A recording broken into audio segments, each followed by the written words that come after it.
Ya, selamat malam, Bapak Ibu. Assalamualaikum warahmatullahi wabarakatuh. Ya, selamat malam, Bu Lucia. Terima kasih atas kehadirannya Bapak Ibu semua. Malam hari ini kita kembali bertemu lagi di pertemuan kedua mata kuliah pengantar manajemen dengan Bu Lucia Mariasti Andriani. Sebelum kita memulai perkuliahan, kita berdoa menurut keyakinan dan agama masing-masing. Berdoa dipersilahkan.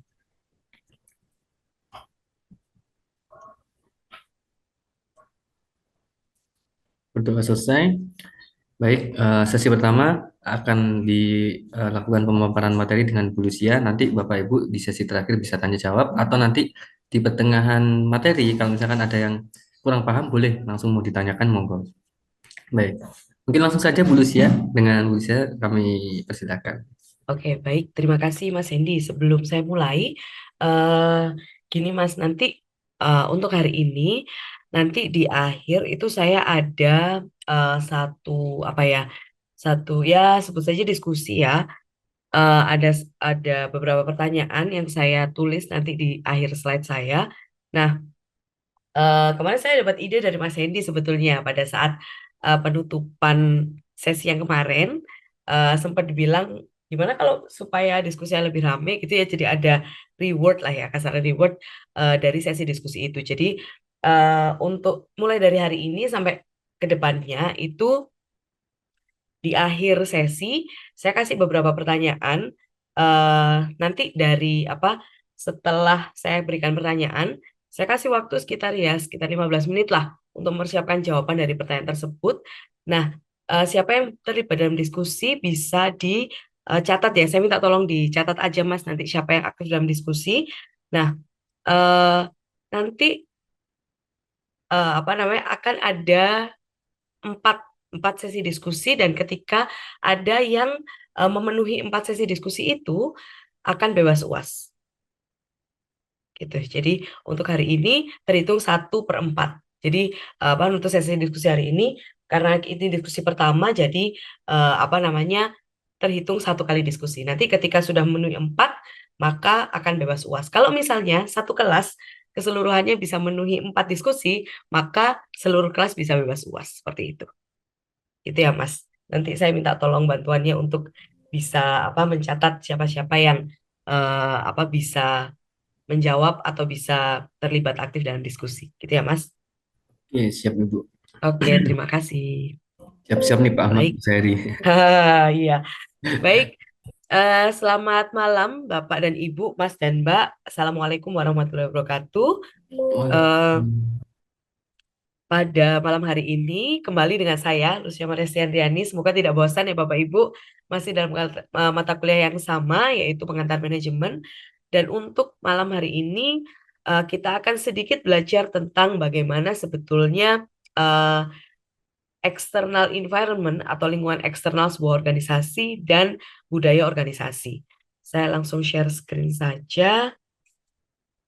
Apakah share screen saya sudah terlihat?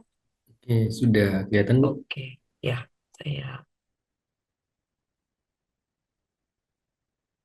udah full screen ya. Oke, baik.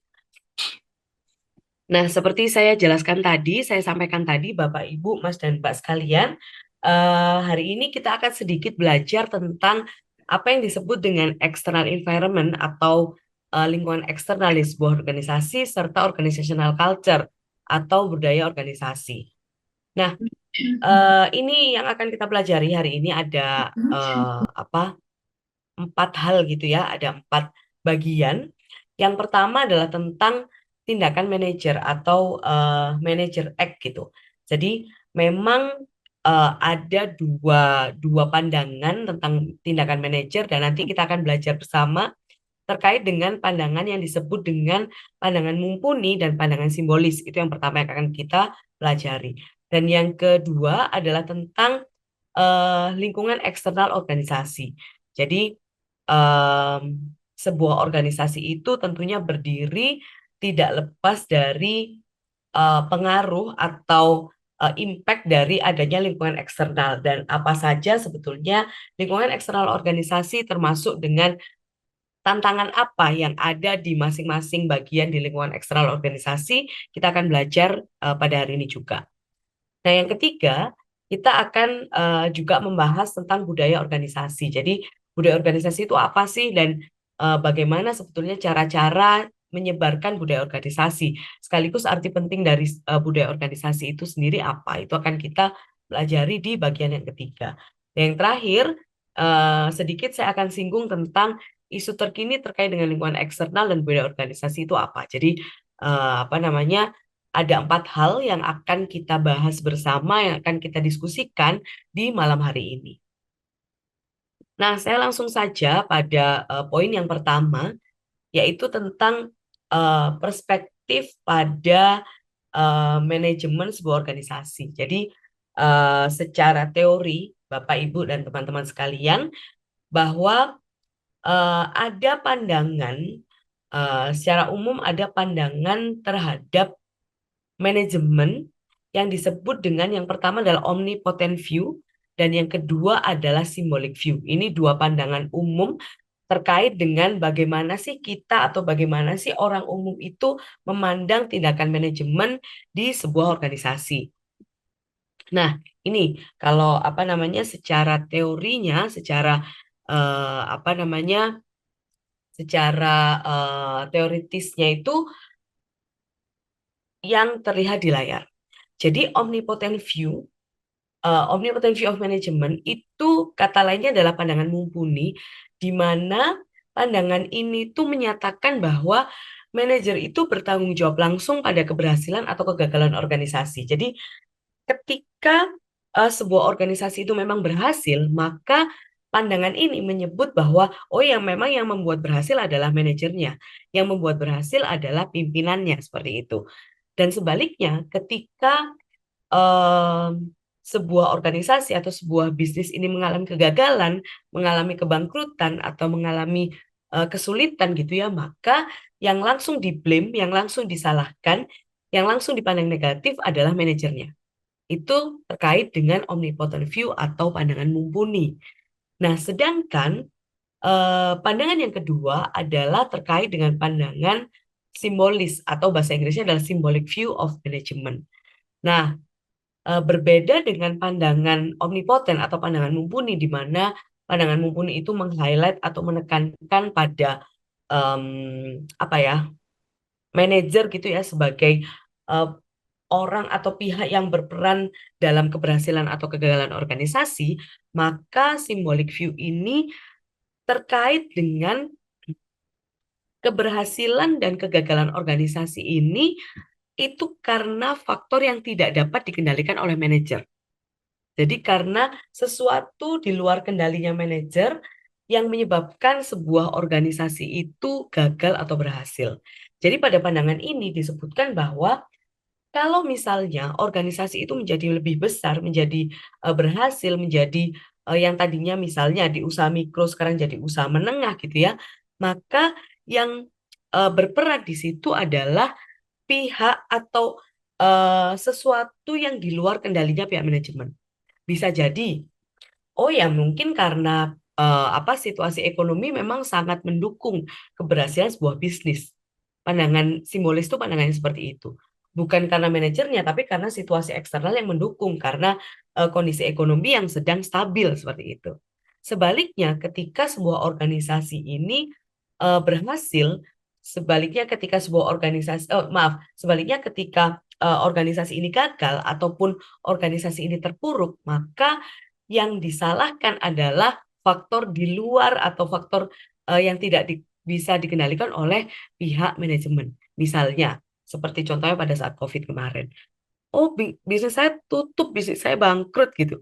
Bisnis saya mengalami keterpurukan, mengalami kesulitan. Kok bisa seperti itu? Ya karena lagi krisis, ya karena lagi apa namanya situasi ekonomi tidak mendukung, ya karena daya beli masyarakat rendah, jadinya bisnis saya tidak berkembang. Nah, itu merupakan ilustrasi atau contoh-contoh dari symbolic view atau pandangan simbolis. Nah, selanjutnya ini. Saya melempar pertanyaan yang pertama ke teman-teman semua, ke Bapak Ibu, dan teman-teman semua terkait dengan dua pandangan apa ya pandangan terhadap manajemen yang sudah saya jelaskan tadi. Kalau menurut Bapak Ibu dan teman-teman semua, Bagaimana pandangan Anda terhadap kedua pandangan tersebut? Cenderung setuju pada pandangan yang mana? Apakah Bapak Ibu atau teman-teman semua lebih cenderung, oh kalau saya kok lebih cocok ke symbolic view ya, kalau saya kok lebih cocok ke omnipotent view ya, atau misalnya kalau saya kok cocok kedua-duanya ya, seperti itu. Monggo Bapak Ibu semua, teman-teman semua, apa namanya, untuk bisa mengemukakan pendapatnya. Bagaimana pandangan Anda terhadap kedua pandangan atau sudut pandang terhadap manajemen tersebut? Monggo, siapa yang mau mengemukakan pendapatnya? Sepertinya Pak Agung mau jawab, Bu. Haha, monggo, monggo.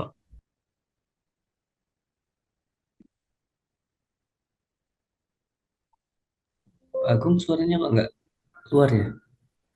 Hmm, Mungkin settingan audionya, Pak. ah, Mic-nya mungkin dirubah ke mic-nya mic-nya laptop. Mikrofon array biasanya. Sekarang sudah ada suaranya. Nah, sudah Pak. nah, sudah. Oke, tadi yang apa namanya, yang cenderung menyalahkan faktor eksternal tadi itu yang mana? Yang simbolik. Nah, yang simbolik itu kok apa ya? Cenderung kayak kurang bisa introspeksi gitu loh. Oke. Harusnya kan eh, kegagalan kan faktornya ada banyak ya, nggak hanya eksternal aja. Bahkan nggak waktu COVID pun nggak semuanya ngedrop juga. Ada beberapa bisnis yang juga masih sustain gitu loh, masih bisa survive di era COVID kayak gitu. Walaupun meskipun bisnisnya yang lainnya banyak yang apa ya, yang anjlok gitu loh. Ya misalnya misalnya contohnya yang Sritex ini kan, Sritex lagi apa ya, mau turun ya, mau bankrupt gitu ya. Ya. Tapi kan ada tekstil-tekstil yang lain yang masih bisa go on gitu loh. Jadi ya itu Jadi Bapak menurut lebih, saya pandangan. oh ya, lebih condong ke yang omnipotent view ya Pak, bahwa kegagalan ataupun keberhasilan sebuah organisasi itu tergantung dari manajernya, seperti itu ya Pak? Iya, Oke, baik. Terima kasih jawabannya Pak Agung. Mungkin Bapak, terima Ibu, kasih. ataupun teman-teman yang lain, monggo, bagaimana pendapatnya atau bagaimana apa pandangannya terhadap omnipotent dan symbolic view itu tadi. Oke, monggo Bapak Ibu. Kalau salah jangan takut, gak apa-apa.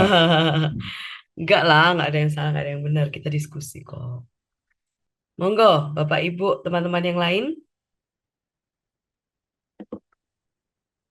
terkait dengan omnipotent dan symbolic view. Mungkin saya review lagi bahwa omnipotent view adalah pandangan di mana pandangan tersebut menganggap keberhasilan dan kegagalan organisasi itu sepenuhnya adalah tanggung jawab manajer. Sedangkan symbolic view itu menganggap bahwa keberhasilan dan kegagalan organisasi itu terkait dengan faktor yang tidak dapat dikendalikan oleh manajer. Silakan, bagaimana pendapat Bapak Ibu terkait dua pandangan tersebut? Bu, kalau saya mau Ya, tanya boleh nggak? boleh, monggo Pak. Eh, apakah dalam menganalisa kesalahan di suatu perusahaan itu harus hanya menggunakan salah satu dari pandangan itu, nggak boleh digabungin gitu? Oke, saya keep dulu pertanyaannya Pak Agung, nggih. Karena nanti ini akan terkait dengan bisa mempengaruhi pendapatnya teman-teman. Saya pengen tahu dulu Oh pendapatnya iya, teman-teman seperti apa. Nanti setelah itu saya akan jawab pertanyaan Pak Agung. Terima kasih Bapak pertanyaannya. terima kasih kembali Bu.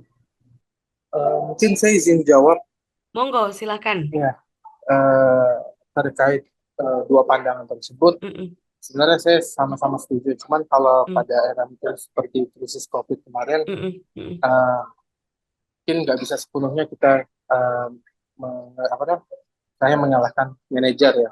mm, Seperti karena mungkin kalau misalnya balik lagi, misalnya usahanya kita di bidang F&B yang itu harus mm-mm, orang itu datang ke tempat ya, kita atau jual makanan dan lain-lain. mm-mm, Itu agak sulit sepertinya untuk misalnya kita mengubah dari ini ke online misalnya, itu mm, agak susah. Tapi kalau misal untuk produk-produk seperti fashion dan lain-lain itu mungkin bisa bisa dialihkan dari awalnya mungkin dari store atau mungkin bisa dialihkan seperti jualan dari online seperti itu. Jadi kalau saya pribadi mungkin dua-duanya agak setuju, tapi tidak cenderung ke satu pandangan ataupun pandangan yang lain. Tergantung Oke, sama situasi seperti itu. oke, baik, Ya, baik. Jadi menurut eh ini saya panggilnya Bapak atau Mas ini? saja.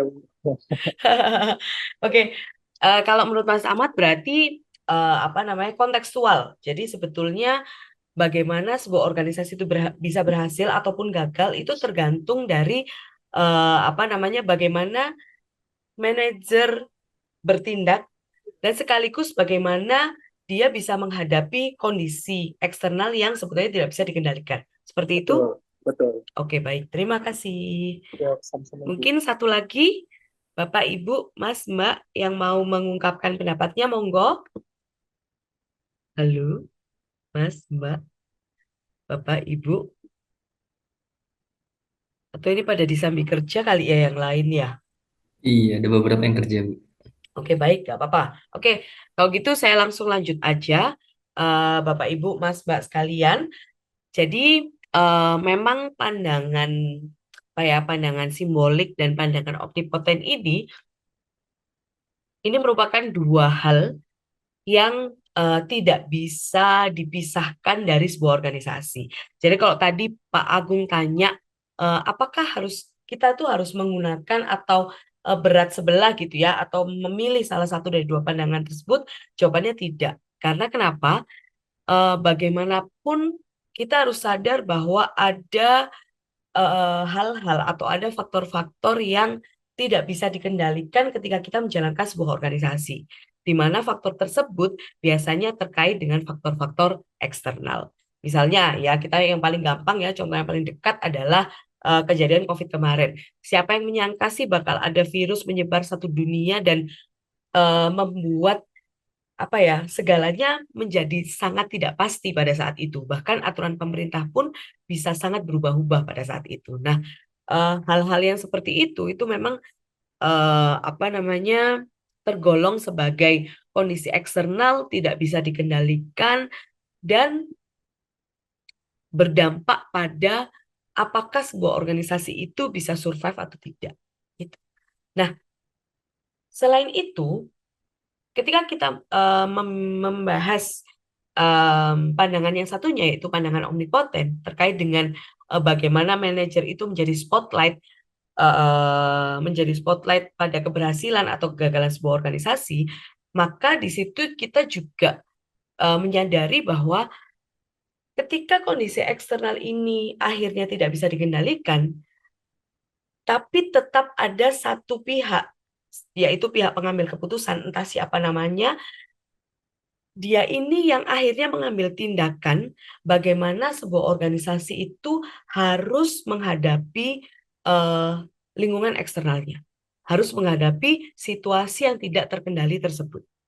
Nah, kolaborasi antara lingkungan eksternal dan bagaimana respon dari manajer terhadap kondisi lingkungan eksternal itulah yang nantinya akan membuat apakah organisasi itu berhasil atau tidak. Jadi kita tidak bisa hanya mengandalkan tindakan manajer saja. Karena kenapa kok kita tidak bisa mengandalkan hanya manajer saja? Karena ketika dia sudah planning, tapi dia tidak mampu merespon dengan baik apa yang terjadi di lingkungan eksternalnya, maka organisasi juga akan bisa gagal. Sebaliknya, ketika misalnya lingkungan eksternal ini sangat tidak mendukung, tapi bagaimana manajer bertindak itu bisa sangat responsif dan bisa menghadapi kondisi lingkungan eksternal yang buruk, toh organisasi juga tetap bisa akan berhasil dan bertahan. Gitu. Jadi dua pandangan ini sebetulnya kita tidak bisa benar-benar memilih yang mana, tetapi dua-duanya memang sangat penting untuk menentukan keberhasilan dan kegagalan organisasi. Makanya kalau misalnya apa namanya si manajernya ini udah planningnya bagus, apa namanya sudah tertata gitu ya. Terus lingkungan eksternalnya juga sangat mendukung. Wah, itu pasti akan menjadi jalan yang sangat mulus gitu ya untuk sebuah organisasi. Tapi sebaliknya, ketika misalnya kondisi eksternalnya sudah nggak mumpuni, ternyata di apa ya di tengah kondisi lingkungan eksternal yang tidak bagus itu tadi, manajernya juga tidak bisa menanggapi dengan baik kondisi lingkungan eksternal itu, ya pasti organisasi juga akan tersendat jalannya. Begitu. Itu jawaban saya dari pertanyaannya Pak Agung. Bagaimana Pak, bisa diterima atau ada lagi pertanyaannya? Mas Agung saja, Bu. Oh, Mas Agung. Oke, oke, siap, siap, siap. Maaf, maaf, maaf, Mas. Aman, aman. Oke, Sudah bisa siap. diterima, bisa Baik, dipahami. Terima kasih. terima kasih Mas Agung. Baik, kalau gitu saya lanjutkan penjelasan saya. Ataukah ada pertanyaan dari teman-teman yang lain terkait dengan omnipotent view dan symbolic view? Ya itu berarti antara dua itu intinya meskipun ada faktor-faktor eksternal tetap bagaimana kelincahan seorang manajer untuk menyikapi faktor-faktor itu ya Bu ya. Betul, betul. Jadi memang apa namanya dua dua hal itu tidak bisa benar-benar dilepas dari organisasi. Jadi saling mendukung dan memang diperlukan apa ya respon dari manajer yang baik itu akan sangat berdampak pada bagaimana organisasi itu bisa berjalan atau tidak. Baik, ada yang lain lagi kah pertanyaannya, Bapak Ibu, Mas Mbak sekalian? Kalau tidak ada, saya lanjutkan. Oke, baik, saya lanjutkan kalau gitu.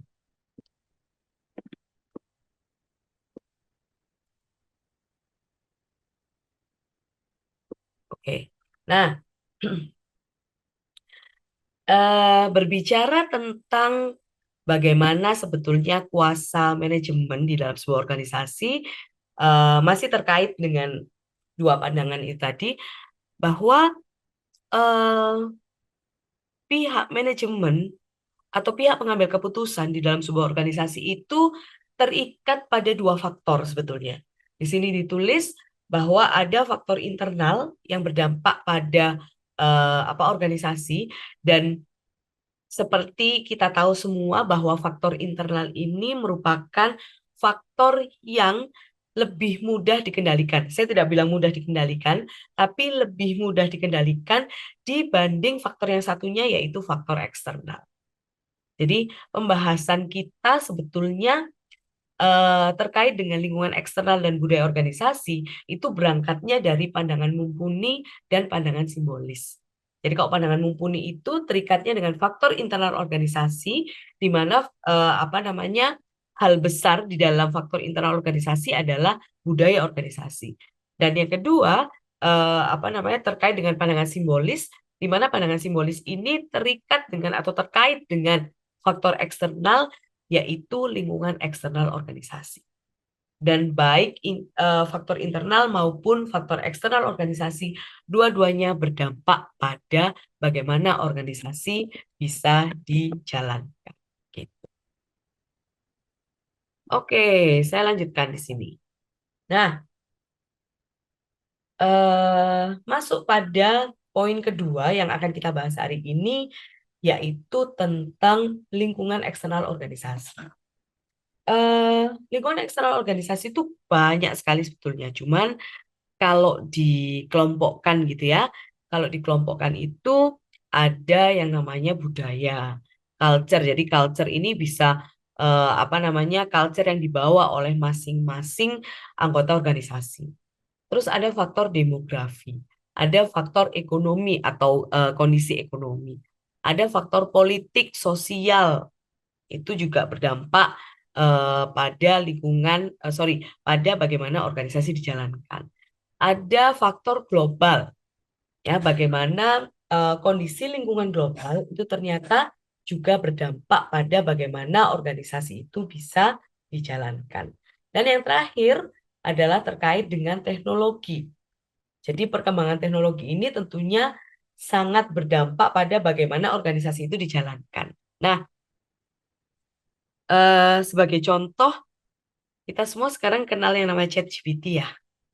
Jadi beberapa waktu lalu sangat booming dan saya rasa sampai sekarang juga sangat booming gitu ya, dan eh, rasanya kita sudah apa ya, merasakan gitu ya, bagaimana dampak ChatGPT pada hidup kita, hidup seharian kita. Apakah organisasi juga terdampak? Pastinya juga terdampak, ya. Dengan adanya ChatGPT, bagaimana kita dengan mudah bisa bisa mendapatkan jawaban dari pertanyaan-pertanyaan kita, itu juga bisa dijadikan salah satu contoh bagaimana lingkungan eksternal yang terkait dengan teknologi itu berdampak pada diri kita maupun pada organisasi. Nah, saya mulai dari sini. Ini terkait dengan lingkungan ekonomi.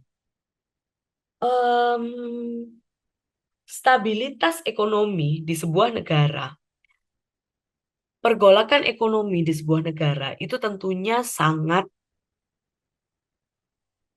sangat berdampak pada bagaimana organisasi itu dijalankan. Nah, di situ saya tulis yang pertama, dampak dari lingkungan ekonomi atau economic condition itu terkait dengan permasalahan biaya komoditas yang semakin meningkat. Contohnya ini dialami oleh Nestle.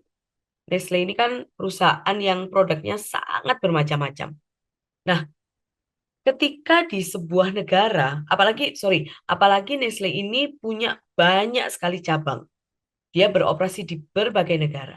Nah, ketika di satu negara biaya komoditasnya ini meningkat, maka bisa dipastikan hal tersebut akan berdampak pada bagaimana organisasi dijalankan.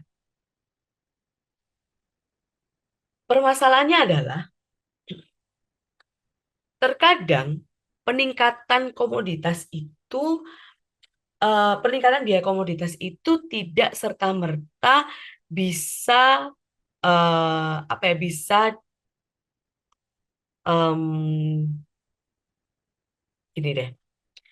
Ketika biaya untuk berproduksi itu meningkat, bukan berarti sebuah organisasi itu bisa langsung meningkatkan harga jual.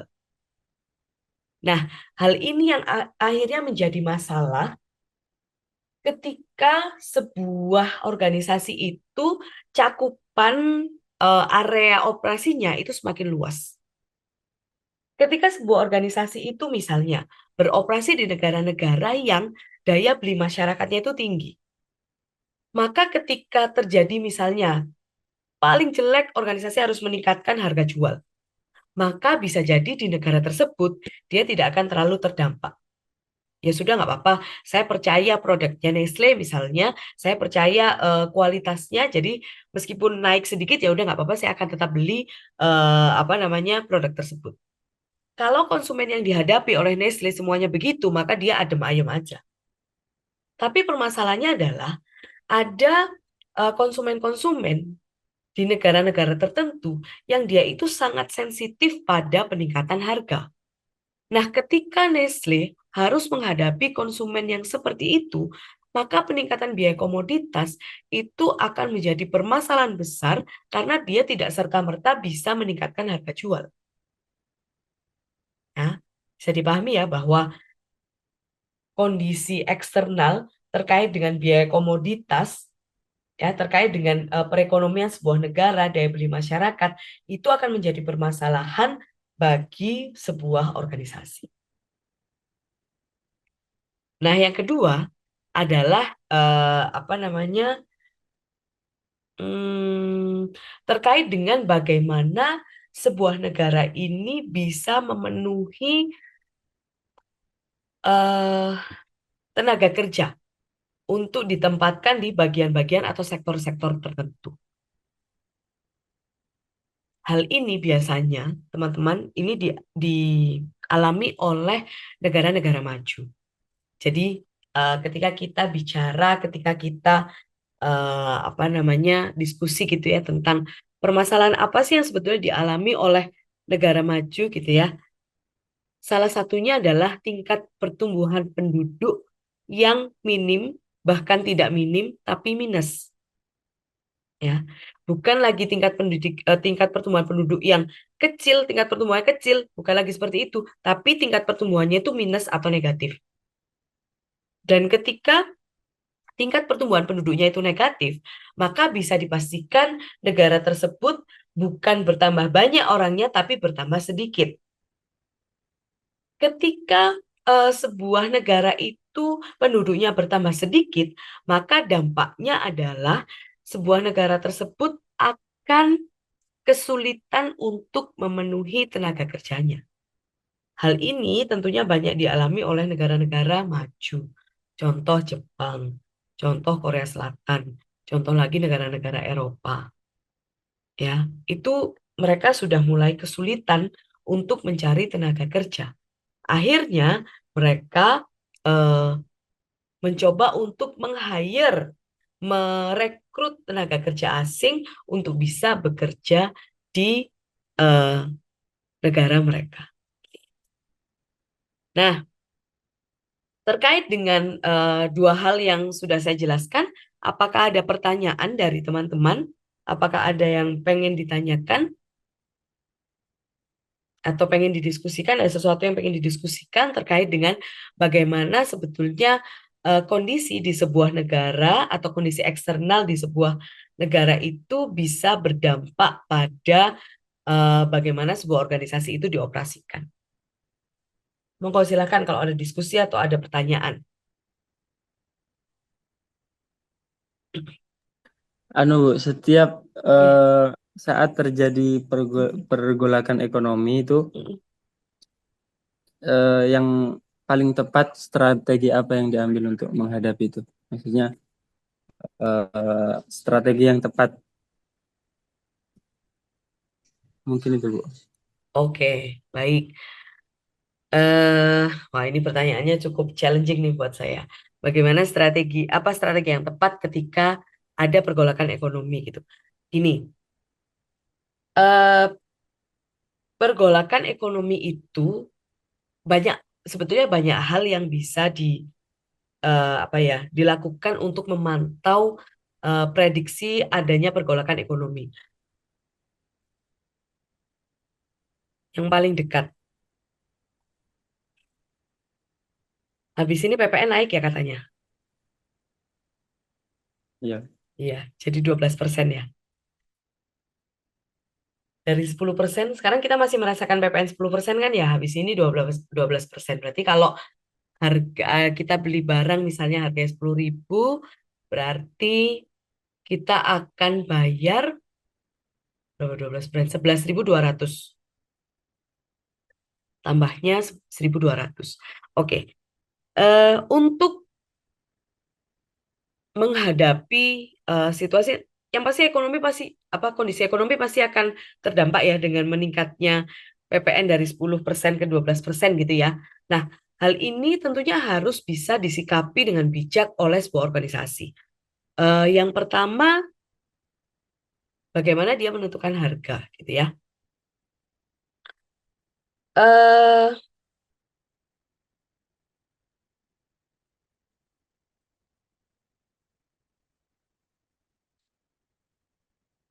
Penentuan harga itu jadi gini, ketika kita tahu bahwa nanti harga yang harus dibayar adalah meningkat gitu ya dari yang tadi 11.000 jadi 11.200, kayaknya nggak terasa, tapi kalau kita beli berulang pasti terasa itu PPN itu.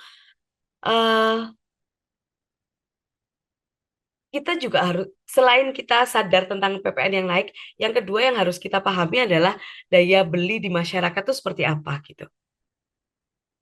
Nah, untuk menyiasati hal tersebut, kalau saya ini pandangan apa namanya cepat saya adalah harus ada nilai tambah atau value added gitu ya, nilai tambah yang harus diberikan kepada barang tersebut. Misalnya, eh value added tidak harus dia misalnya apa ya, ngasih bonus barang, tapi misalnya peningkatan yang lebih cepat. Itu adalah salah satu hal yang bisa dilakukan ketika konsumen harus membayar harga yang lebih mahal. Meskipun sebetulnya perusahaan kan nggak pengen harga itu meningkat, itu kan kebijakan sebuah negara. Tapi bagaimanapun dia yang harus menghadapi menghadapi konsumen, menghadapi langsung konsumen ketika terjadi peningkatan harga. Salah satu yang harus, menurut saya, salah satu yang bisa diterapkan adalah peningkatan value added ketika konsumen bisa menerima barang tersebut. Dan ketika kita bicara tentang value added, maka kita harus memberikan satu hal lebih pada konsumen. Salah satunya adalah misalnya pelayanan yang lebih baik, pelayanan yang lebih cepat, misalnya seperti itu. Itu contoh saja. Jawaban saya rasanya masih ngambang, mungkin ada dari teman-teman yang bisa membantu saya untuk menjawab apa sebetulnya strategi yang bisa diterapkan gitu ketika terjadi pergolakan ekonomi. Tapi kalau yang ini tadi sebetulnya lebih terprediksi ya, nanti pergolakan ekonominya seperti apa. Kalau yang tidak terprediksi, contoh yang tidak terprediksi itu misalnya COVID kemarin itu tidak terprediksi gitu. Jadi ketika terjadi pergolakan ekonomi yang seperti itu, salah satu strategi yang bisa diterapkan adalah ada shifting dari offline ke online. Itu banyak diterapkan dengan berbagai cara melakukan shifting atau perubahan dari sistem offline ke online. Itu juga salah satu cara atau strategi yang bisa diterapkan. Itu. Mungkin ada teman-teman lain yang lebih punya pengalaman tentang bagaimana atau apa strategi yang bisa diterapkan ketika terjadi pergolakan ekonomi. Silakan dijawab, silakan disampaikan idenya. Monggo. Monggo Bapak, Ibu, Mas, Mbak, teman-teman sekalian. Mungkin ada yang mau menambahkan jawaban dari saya. Kalau menurut saya sih sudah sudah tepat sih Bu tadi jawabannya. Kalau pergolakan ekonominya terprediksi, seharusnya kita sebagai seorang pengusaha juga sudah ngerti gitu loh Bu. Karena kan pastinya juga kita ngelihatin situasi market kita juga kan. Harusnya kalau misalnya kita memang serius di market itu, kalau misalnya pergolakan ekonomi yang bisa terprediksi, sebelumnya pasti ada persiapan. Tapi kalau yang COVID kemarin memang ya nggak bisa terprediksi kan. Iya, betul. Betul. Saya setuju banget, Mas Agung. Memang kalau ya itu sih, ya semuanya sih sebetulnya kita nggak bisa tahu pasti ya seperti apa. Cuman kalau yang sudah ada sounding seperti ini, oh PPN habis ini mau naik gitu, itu sudah bisa terprediksi. Atau yang paling gampang dah, ini kita barusan pilihan presiden kan, itu pasti ada pergolakan ekonomi di situ. Nah, ketika hal-hal yang seperti itu biasanya kalau berkecimpung di dunia bisnis pasti sudah bisa memprediksi, oh nanti arahnya ke sini, arah kebijakannya ke sini ke sana, itu sudah bisa diprediksi biasanya. Tapi kalau yang COVID kemarin saya mengakui sih ada banyak hal yang tidak terprediksi yang akhirnya membuat kita tuh lebih harus bergerak cepat dan responsif terhadap bergerak cepat dan responsif untuk menghadapi perubahan yang terjadi. Gitu. Orang kita sudah tahu kondisi COVID aja, oh iya COVID itu begini begini begini, itu masih banyak banget peraturan yang berubah di dalamnya. Nah itu juga membuat membuat sebuah organisasi itu akhirnya harus sangat responsif terhadap hal-hal tersebut. Mungkin ada lagi Bapak, Ibu, Mas, Mbak yang mau Bahkan dukun nggak bisa prediksi kan Bu ya. Kenapa? Bahkan dukun pun nggak bisa keprediksi juga. Yes. Dukun juga sepi kan. Iya, betul. Benar Mas Agung, benar Mas Agung. Jadi memang seharusnya dia yang bisa memprediksi sesuatu ya. Iya, dia aja juga nggak keprediksi. Iya, dia pun nggak prediksi. Benar. Oke, baik. Bagaimana Mas Ahmad? Apakah sudah cukup Untuk atau? yang terkait itu Bu, yang harga komoditas, ketika Yes. harga komoditas itu meningkat, strategi apa yang harus diambil? Maksudnya, apakah melakukan negosiasi ke pemasok atau harus membangun komoditas sendiri itu Bu? Gini. Jadi ini ketika ditanya masalah peningkatan harga seperti ini ya, itu jawaban saya itu gini, tergantung dari sebetulnya sebuah organisasi itu strateginya itu apa. Jadi ketika kita bahas tentang strategi generik ini anu ya, cakupan mata kuliahnya sebetulnya di luar cakupan mata kuliah pengantar manajemen ya. Jadi ini cakupannya adalah di mata kuliah manajemen strategi. Jadi sebuah organisasi secara umum atau gampangnya itu dia ada dua strategi yang disebut dengan strategi generik yang bisa dipilih. Yang pertama adalah strategi yang terkait dengan harga atau cost leadership. Yang kedua adalah strategi-strategi yang terkait dengan gampangnya adalah dengan kualitas atau diferensiasi, biasanya ngomongnya begitu. Nah, ketika sebuah organisasi itu dia memilih untuk berstrategi cost leadership, maka ketika biaya komoditas ini meningkat, yang bisa dilakukan, yang pertama seperti yang disebutkan tadi, negosiasi. Atau misalnya mencari pemasok yang lain, misalnya seperti itu. Jadi usahanya adalah usaha untuk bagaimana menekan harga produksi ini supaya harga barangnya dia tetap murah. Kalaupun, mohon maaf nih, kalaupun harganya itu, sudah ditekan tapi tetap biaya produksinya meningkat, maka salah satu yang bisa dilakukan adalah mereduksi size, mereduksi quality. Itu yang bisa dilakukan. Kalau memang strateginya adalah pada cost leadership. Dari dulu itu saya paling seneng kalau bahas ini, paling seneng pakai contoh jajanan anak-anak Momogi. Bapak Ibu tahu nggak ya jajanan anak-anak Momogi ini, tahu nggak ya? Kalau tahu, dulu seingat saya Momogi itu kan kemasannya misalnya ya katakanlah kemasannya itu 20 cm, maka isi Momoginya itu ya bilang aja cuman beda dikit gitu, bilang aja ya 15 sampai 17 cm lah misalnya kayak gitu. Tapi saat ini jajanan Momogi itu bungkusnya serupa segitu-gitu aja, tapi di dalamnya Momoginya semakin pendek dengan harga jual produk yang saya nggak ngerti sekarang apakah masih sama dengan dulu, ataupun kalau meningkat saya rasa peningkatannya nggak tajam. Dari situ saya observasi saya ya, kesimpulan saya adalah berarti Momogi ini strateginya lebih mengarah pada cost leadership. Karena memang biaya komoditas itu peningkatannya tidak bisa dihindari, maka dia lebih cenderung memilih untuk mengecilkan size-nya, mereduksi size produknya untuk bisa mempertahankan harga. Karena bisa jadi dia sedang menghadapi konsumen yang sensitif terhadap harga. Tapi sebaliknya, ketika kita menghadapi situasi di mana konsumen itu sensitif terhadap kualitas, maka kita harus hati-hati terhadap kualitas barang. Kualitas barang misalnya kayak saya tadi balik ya ke contoh Momogi tadi, maka dia harus tetap mempertahankan size-nya Momogi itu tetap segitu, meskipun harga jualnya agak ditingkatkan. Itu sih strateginya, jadi tergantung dia ini organisasinya mau kemana, apakah mau ke cost leadership ataukah ke yang bertahan di quality itu tadi.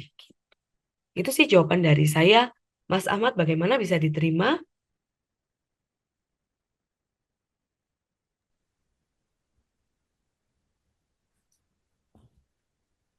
Bagaimana, Mas Sharing Ahmad? ide sedikit juga sih Bu, kayaknya Yes. menarik juga sih. Ini komoditasnya naik ya Bu ya ceritanya. Mm-mm. Mungkin kalau dari saya pertama Mm-mm. itu memang benar tadi kata Bu Lucia, kita tuh Mm. perlu pertahankan kualitas Mm. produknya, tapi Mm. kurangi spesifikasinya, itu benar, itu Mm-mm. sudah Mm-mm. memang Mm-mm. kayak gitu pada umumnya Mm-mm. banyak dilakukan Mm-mm. orang-orang. Mm. Kalau nggak gitu, yang kedua cari pemasok bahan baku Mm. lain, barangkali ada Mm. yang Mm. tangan pertama dan sebagainya. Kemudian saya juga coba cari-cari info, Mm. ini hilangkan produk yang kurang menguntungkan.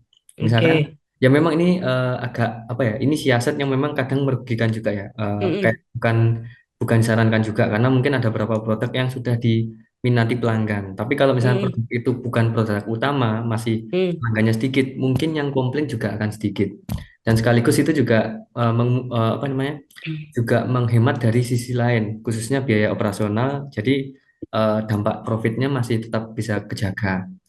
Kemudian yang terakhir juga batasi jumlah produksi. Jadi menurut saya nggak apa-apa kita pakai strategi produk kita karena bahan baku naik, produk kita batasi dan seolah-olah itu masih limited, Bu. Jadi orang-orang akan tetap berebut pada produk kita karena produknya terbatas gitu sih. oke. Terima kasih, Mas Hendy. Bagaimana, Pak Ahmad, Mas Ahmad? Sudah jelas, Bu. Terima Oke, kasih. baik. Baik, terima kasih. Baik, kalau gitu saya akan lanjutkan penjelasan saya. Oke. Nah, eh lingkungan eksternal yang kedua yang menarik untuk dibahas menurut saya adalah lingkungan demografi. Menariknya, lingkungan demografi ini adalah sesuatu yang given gitu. Given berarti ya sudah, itu kondisinya seperti itu. Sekarang tugasnya organisasi untuk bisa mengelola sesuatu yang given tersebut, gitu. Itu yang menarik dari lingkungan demografi. Nah, lingkungan demografi ini contohnya usia penduduk, terus jenis kelamin, pendapatan, terus ada agama atau religion, tingkat pendidikan, terus em, kondisi sosial ekonomi masyarakat. Itu juga termasuk di dalam lingkungan demografi. Nah, menurut Bapak, Ibu, teman-teman sekalian, apa sih dampaknya lingkungan demografi itu pada berjalannya organisasi? Apa dampaknya? Atau bagaimana lingkungan demografi itu berpengaruh pada operasional sebuah organisasi? Monggo Bapak Ibu yang em, Mas Mbak yang punya ide, punya jawaban terkait dengan apa yang saya tanyakan tadi. Silakan.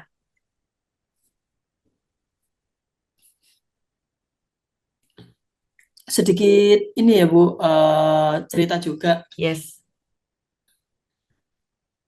Demografi ini menurut saya lumayan berpengaruh, Bu. Lumayan Ya. berpengaruh. Mm-mm.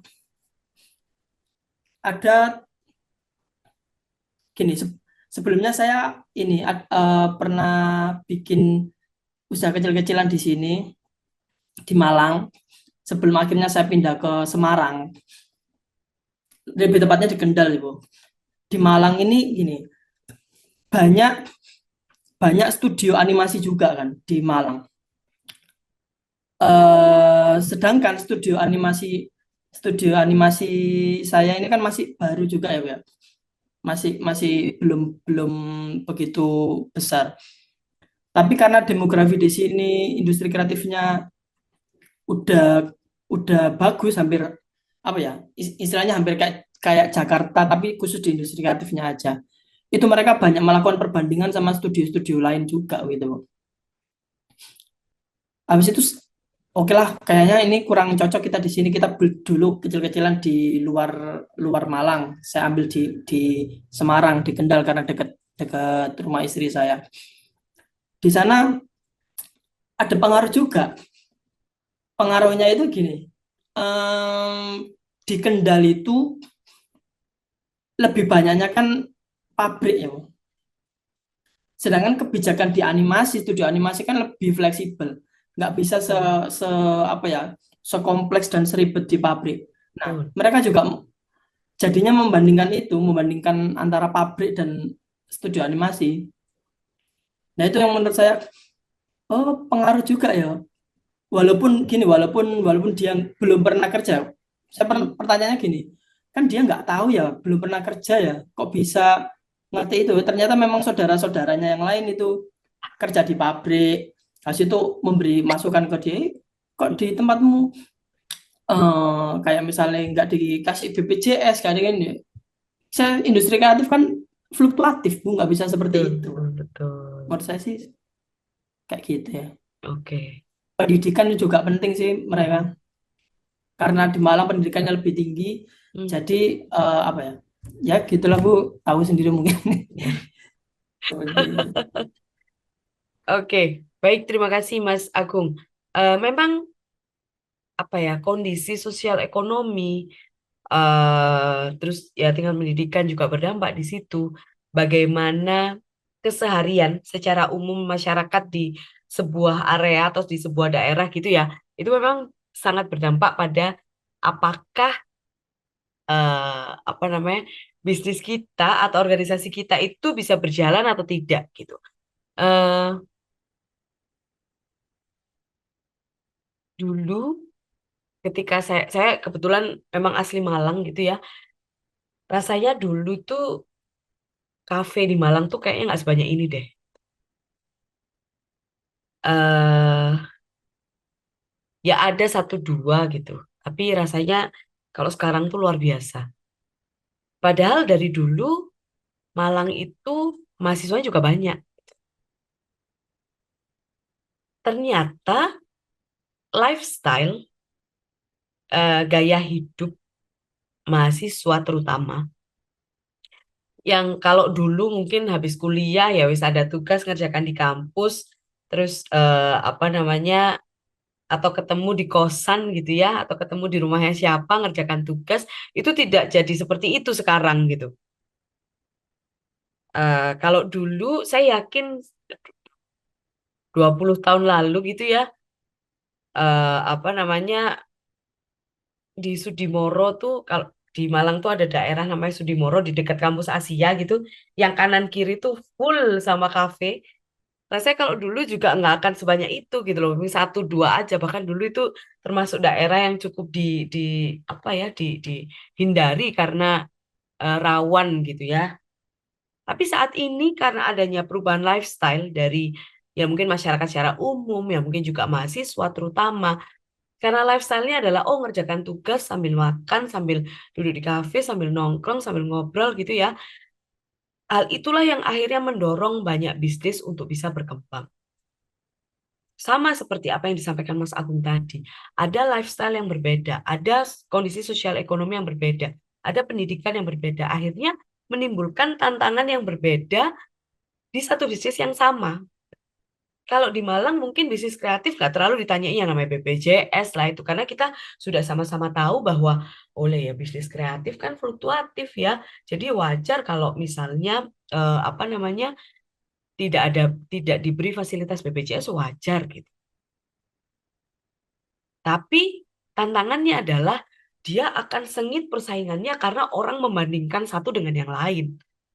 Karena dia pilihannya semakin banyak gitu ya. Ketika pilihannya semakin banyak, orang akan cenderung semakin bingung. Orang akan sangat membandingkan satu dengan yang lain. Sensitif sekali terhadap misalnya perubahan diskon yang diberikan, perubahan paket yang diberikan itu akan sangat sensitif. Karena saking banyaknya pilihan yang ditawarkan kepada konsumen. Berbeda dengan hal tersebut, tadi disebutkan di Kendal. Kalau di Kendal beda lagi. Kok di sana karena orang-orangnya adalah apa, lifestyle-nya adalah kerja di pabrik, dia kan membandingkan dengan fasilitas apa yang diberikan oleh pabrik sehingga apa, dia tertarik untuk bekerja di situ. Terima kasih jawabannya Mas Ahmad.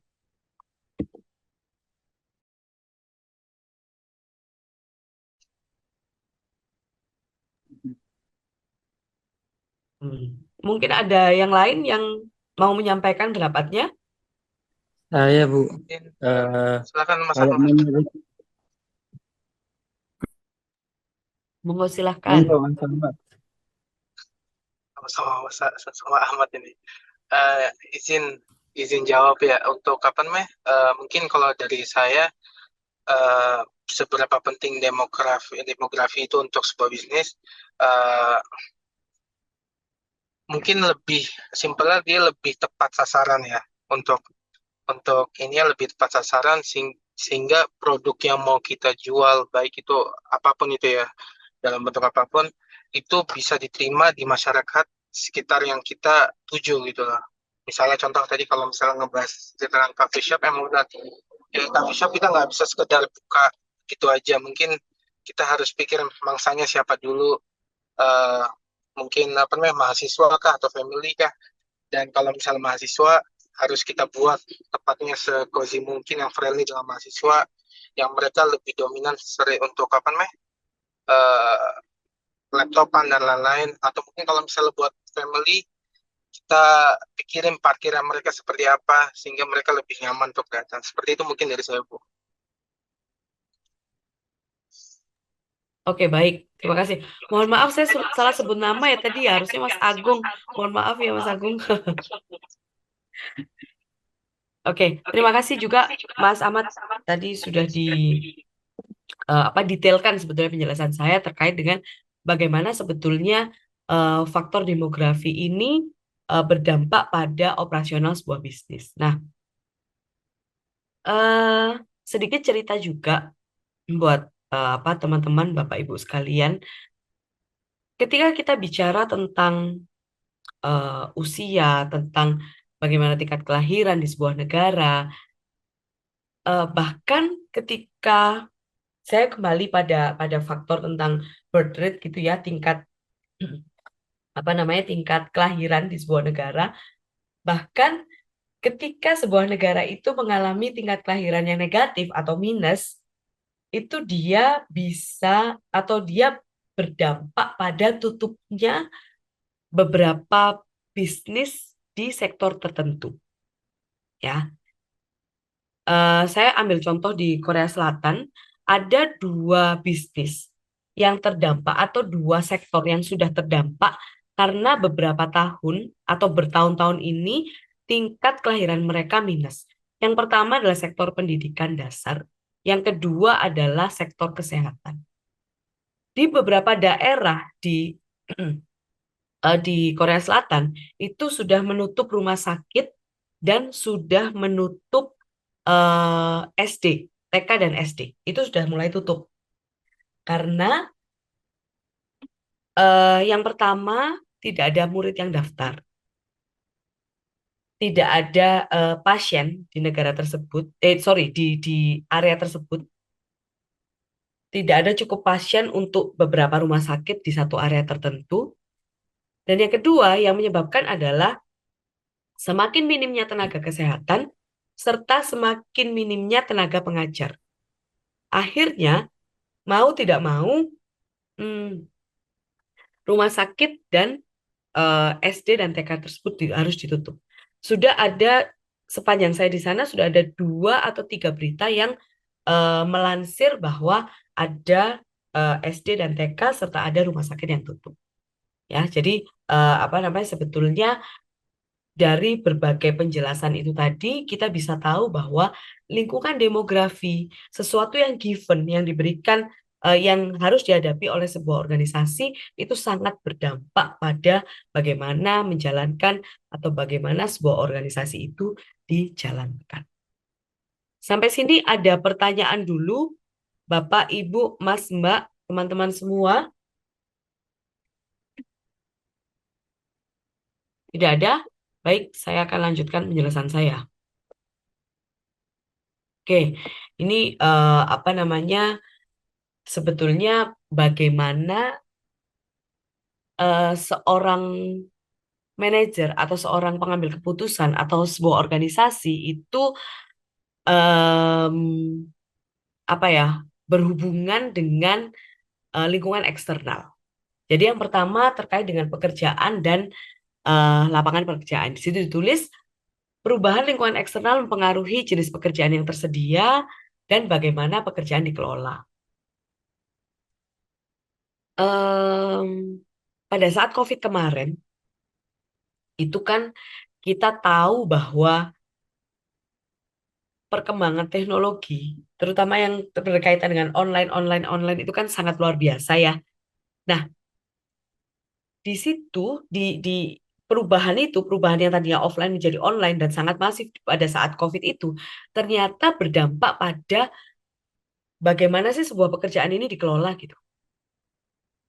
Saya yakin kalau tidak ada COVID, bertemu kuliah kayak gini itu mungkin nggak ada ya. Kelas online kayak gini, yang full online kayak gini, saya yakin tidak akan terlalu berkembang. Kalaupun ada, perkembangannya akan sangat lambat. Kenapa? Ya karena kita belum terbiasa dengan sesuatu yang online gitu. Nah, selain itu, adanya shifting atau perubahan dari offline ke online itu juga eh, merubah atau menambah jenis pekerjaan yang bisa ditawarkan pada pencari kerja. Misalnya, konten kreator. Ya, apakah tadinya itu tidak ada konten kreator? Ya bisa ada, bisa enggak. Ataupun kalau ada tuh mungkin hanya di beberapa sektor yang menganggap bahwa konten kreator itu merupakan satu hal yang harus sangat diperhatikan. Tapi ketika kita bahas saat ini, maka oh ya konten kreator itu penting ya. Merupakan satu pekerjaan yang menjanjikan ya. Itu yang terkait dengan pekerjaan dan lapangan pekerjaan. Terus selanjutnya adalah bagaimana eh, sebuah organisasi itu memperhitungkan ketidakpastian lingkungan.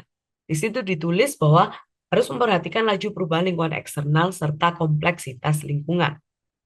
Jadi memang em, perubahan lingkungan eksternal, baik yang bisa terprediksi maupun yang tidak terprediksi, itu memang kita harus di dalam organisasi atau secara internal organisasi itu harus siap untuk menghadapi perubahan tersebut.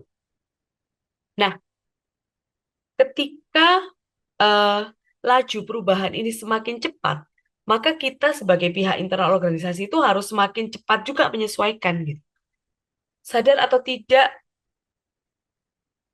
dulu waktu masih dalam apa namanya waktu COVID gitu ya, masih dalam kondisi COVID gitu, bayangan saya pribadi adalah, oh nanti begitu COVID ini selesai, maka kondisi di depan tuh akan lebih santai gitu, lebih lebih apa ya, lebih kalem gitu.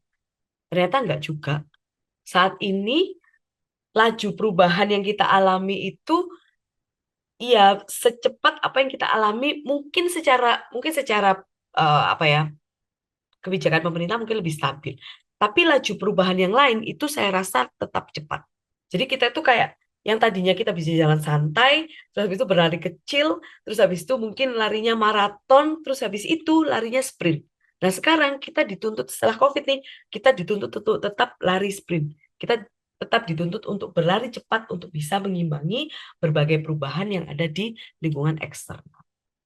Terus satu hal yang tidak boleh dilupakan juga terkait dengan lingkungan eksternal adalah bagaimana kita mengelola hubungan dengan para stakeholder atau pemegang kepentingan. Jadi ini juga terkait dengan adanya shifting atau perubahan dari offline ke online. Kalau tadinya kita ketemu dengan para stakeholder, kita harus bertemu langsung gitu ya. Kalaupun online tuh rasanya kok jarang sekali gitu. Kalau sekarang stakeholdernya jauh, nggak bisa ketemu langsung, ya udah pakai Zoom meeting aja deh. Atau paling gampang pakai video call via WhatsApp aja. Kita sudah sangat terbiasa dengan itu. Dan akhirnya bagaimana kita mengelola hubungan dengan para stakeholder juga berubah karena adanya perubahan shifting dari offline ke online.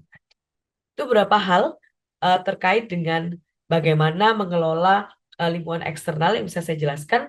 Mungkin sampai sini ada pertanyaan dulu, Bapak, Ibu, Mas, Mbak, teman-teman sekalian.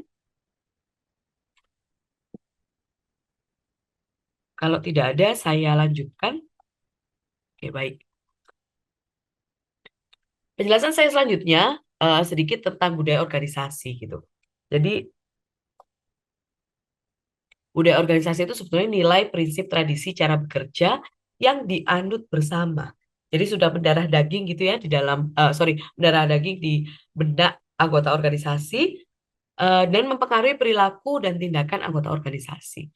Jadi budaya organisasi ini merupakan sebuah persepsi yang diterima secara bersama-sama. Nah, satu hal yang hmm, yang bisa yang apa ya, yang bisa kita lihat gitu, bagaimana budaya organisasi itu terlihat dari ini tagline dari organisasi tersebut. Saya contohkan AirAsia. AirAsia is here with fares so low, now everyone can fly.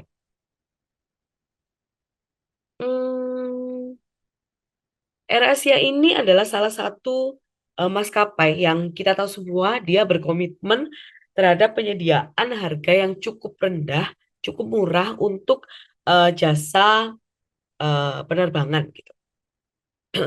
Sampai dia bilang now everyone can fly. Nah, di sini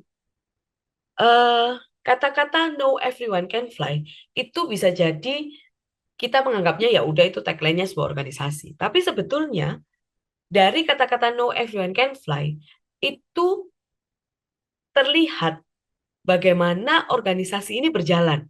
Tuh. Apa yang diutamakan oleh sebuah organisasi ini? Yang diutamakan adalah bagaimana semua anggota atau elemen di dalam organisasi itu berkomitmen untuk menyediakan harga yang murah atau terjangkau bagi orang yang ingin bepergian dengan pesawat.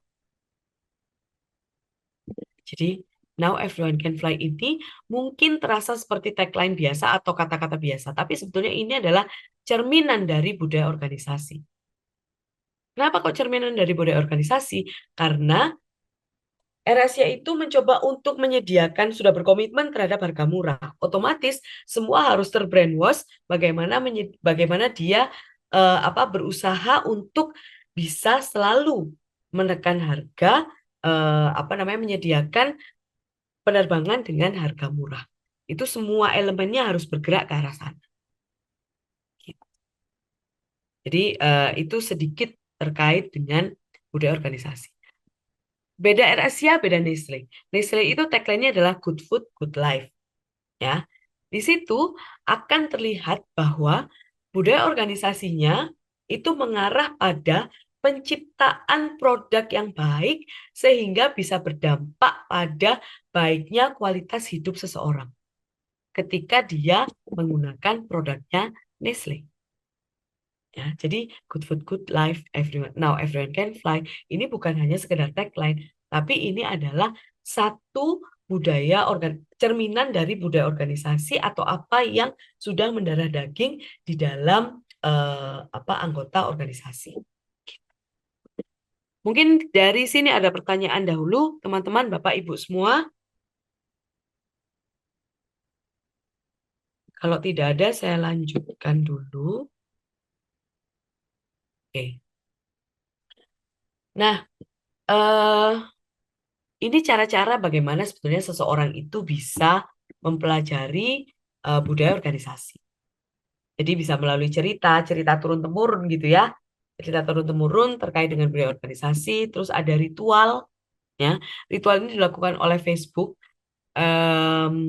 Jadi si yang punya Facebook, Mark Zuckerberg itu, dia punya satu ritual tersendiri untuk bisa dalam tanda kutip membrainwash gitu ya, membrainwash anggota organisasinya supaya dia bisa bekerja dengan baik dan menciptakan tujuan organisasi.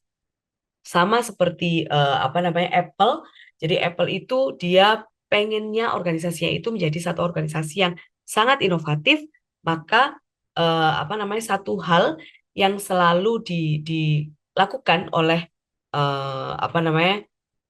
almarhum pemiliknya Apple adalah dia selalu kalau pengen pengen mengeluarkan produk baru atau dia punya ide terhadap produk baru, maka dia akan mengajak beberapa orang tangan kanannya gitu ya untuk retreat atau untuk berkumpul gathering gitu, dan dia akan menjelaskan idenya kepada orang-orang kepercayaannya, dan orang-orang kepercayaannya inilah nanti yang akan menyebarkan kepada orang-orang di perusahaan seperti itu. Jadi berbagai cara sebenarnya cara mempelajari atau menurunkan budaya organisasi.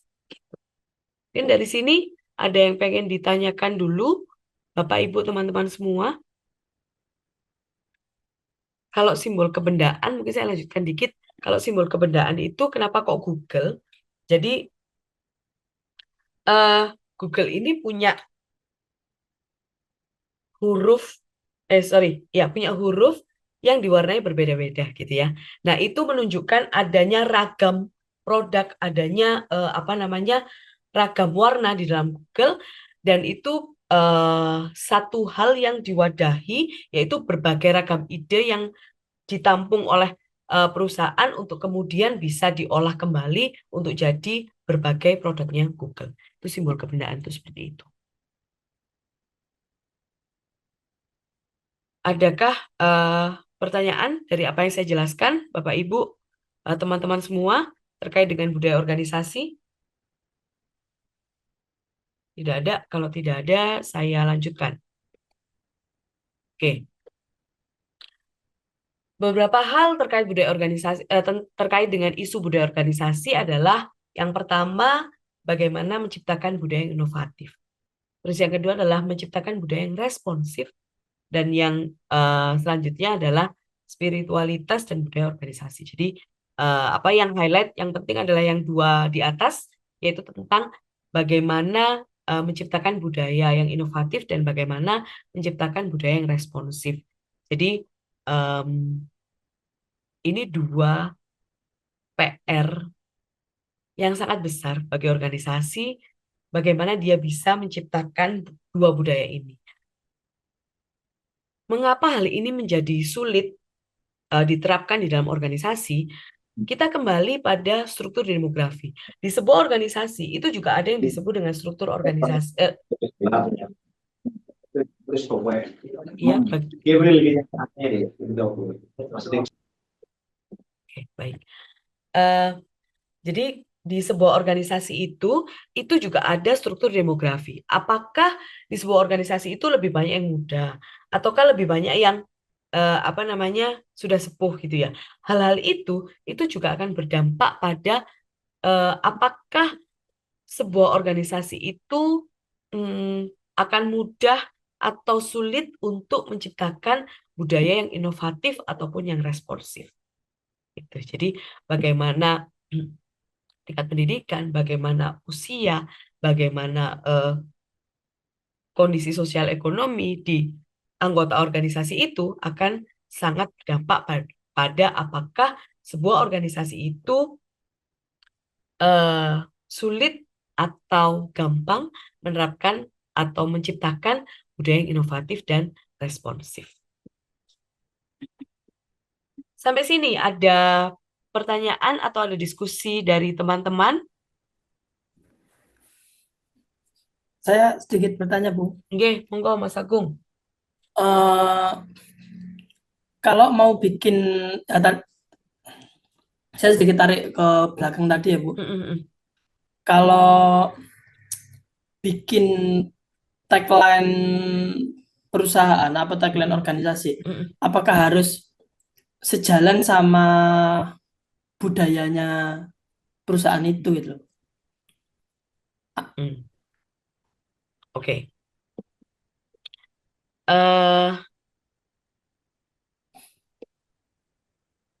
Ketika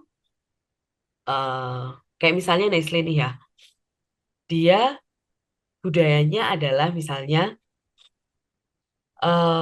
menciptakan produk yang atau tujuan visinya dia adalah menciptakan produk yang berkualitas dan bisa berdampak pada penciptaan kehidupan manusia yang lebih baik, misalnya seperti itu. Ngawur ini saya, ngawur. Budaya organisasi yang dibentuk pastinya bagaimana semua elemen di dalam organisasi itu bisa fokus pada penciptaan produk yang berkualitas. Budaya organisasi ke sana. Nah, tagline-nya dia menciptakan tagline good food, good life. Ya. Tidak sebetulnya tagline itu tidak serta-merta menggambarkan secara jelas budaya organisasi seperti apa. Tapi kalau sejalan, ya harus sejalan. Jangan sampai budayanya sudah memperhatikan memperhatikan kualitas produk supaya produk ini atau produk yang yang dibuat selalu bisa kualitasnya itu sampai bisa berdampak pada kehidupan yang lebih baik gitu. Jangan sampai tagline-nya itu malah mengarah pada produk yang murah. Jangan sampai misalnya gini, harga kaki 5, kualitas bintang 5. Ketika tadi visinya atau budayanya itu mengarah pada memperhatikan kualitas supaya ada penciptaan kualitas hidup, tapi misalnya ya, tagline-nya adalah harga kaki 5. Kan nggak pas ya? Nah, kalau sampai ada yang seperti itu, maka kesan yang diterima oleh konsumen akan, oh alah, Nestle iki produk berharga murah toh. Nah, ada perbedaan pandangan seperti itu atau ada citra merek yang berbeda seperti itu akan berdampak sangat buruk ke organisasi. Kenapa kok dampaknya sangat buruk? Karena misalnya ketika dia membeli produknya Nestle dan harganya itu tidak sesuai dengan ekspektasinya dia, maka itu akan menghancurkan citra organisasi itu sendiri. Makanya kesan kesan yang ditimbulkan dari tagline itu jangan sampai berbeda dengan budaya organisasi. Karena ketika berbeda dengan budaya organisasi dan akhirnya sampai menimbulkan persepsi atau image yang berbeda ke organisasi, itu bisa jadi bumerang untuk organisasi itu sendiri. Gitu.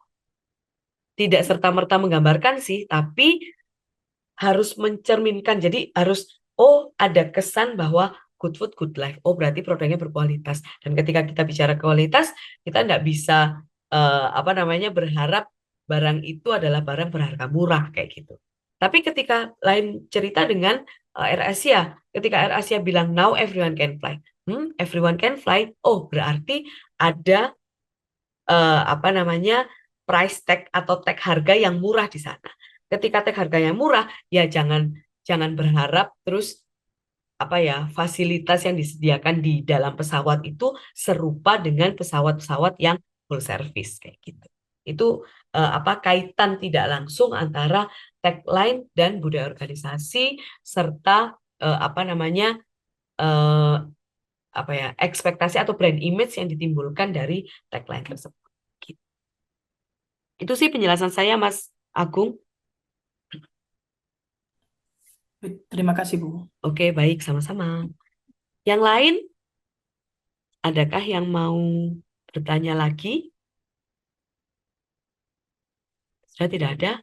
Baik, saya lanjutkan. Oke.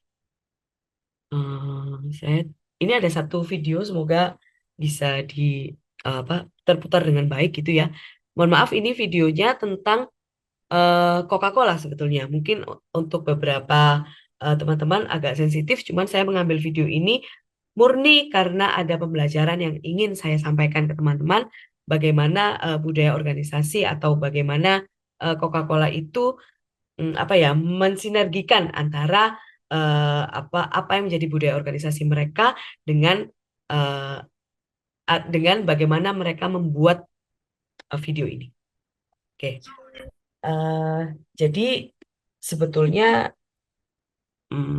apa yang pengen disampaikan dari si Coca-Cola ini tadi, kenapa membuat video seperti itu, dan sebetulnya teman-teman kalau searching gitu ya video tentang Coca-Cola, bagaimana dia membuat berbagai video sebetulnya untuk mengingatkan terus kepada kita bahwa ada produk yang namanya Coca-Cola itu menarik banget.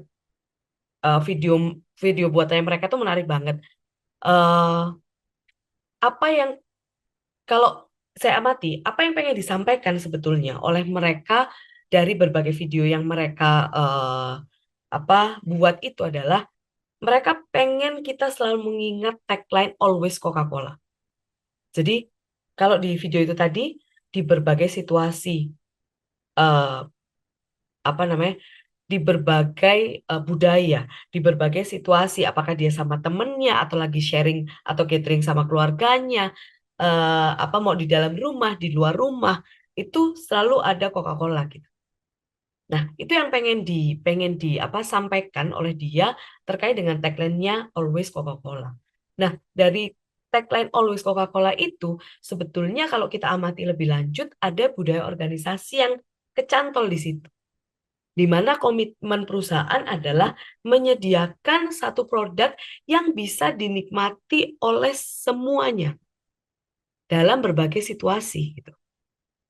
Nah, apa namanya dari budaya tersebut otomatis kan dia juga harus selalu mengingatkan, selalu merefresh gitu ya, mengingatkan kembali semua konsumennya supaya selalu teringat sama Coca-Cola. Nah, berbagai cara yang dilakukan, salah satu cara yang dilakukan adalah dia bikin video-video seperti itu tadi, video tentang keluarga, video tentang gathering, kumpul sama teman-teman ditemani oleh Coca-Cola. Lain halnya nanti ada saya sempat apa namanya lewat gitu ya video Coca-Cola yang lain adalah bagaimana produknya Coca-Cola ini berpindah dari satu lukisan ke lukisan yang lain dan di mana lukisan tersebut mewakili berbagai situasi. Ada lukisan di apa namanya laut gitu ya, di laut lepas. Ada orang, ada nelayan di laut lepas, dia lagi pegang Coca-Cola. Terus habis itu ada lagi lukisan di mana dia lagi pegang Coca-Cola. Di situ apa yang pengen selalu di-refresh, apa yang pengen selalu diingatkan. Yang pengen selalu diingatkan adalah always Coca-Cola itu tadi. Jadi dia berkomitmen untuk menyediakan produk yang bisa apa dinikmati oleh semuanya gitu loh, dalam berbagai situasi. Maka lahirlah tagline Always Coca-Cola dan lahirlah berbagai video yang apa namanya apa ya memperlihatkan Coca-Cola di berbagai situasi. Itu salah satu contoh atau apa ilustrasi dari bagaimana budaya organisasi itu bisa diterapkan dengan kuat di sebuah organisasi dan disebarkan kepada konsumennya. Gitu. Sampai sini ada yang ditanyakan kah? Sebelum kita masuk ke sesi yang terakhir yaitu sesi diskusi. Tidak ada? Baik, saya akan lanjutkan. Saya akan lanjutkan ini. Nah, ini. Ini pertanyaan saya. Bagaimana dengan tempat Anda bekerja? Apa budaya organisasinya? Dan bagaimana cara menyebarkan budaya organisasi tersebut supaya semua anggota organisasi bisa memahami budaya organisasi tersebut. Silakan mempersiapkan jawaban dari pertanyaan ini. 15 menit waktunya, jadi saya akan mulai sekarang jam 8 lebih 10, berarti jam 8, wah panjang juga ya, jam 8.25. Jam 8.25 kita kembali untuk teman-teman bisa menjawab, mengemukakan pendapatnya di sesi yang terakhir. Gitu. Kita langsung mulai aja ya Mas Hendy ya. 10-15 menit dari sekarang jam 8 lebih 10. Jadi teman-teman kita ketemu lagi di jam 8.25. Silakan disiapkan jawabannya.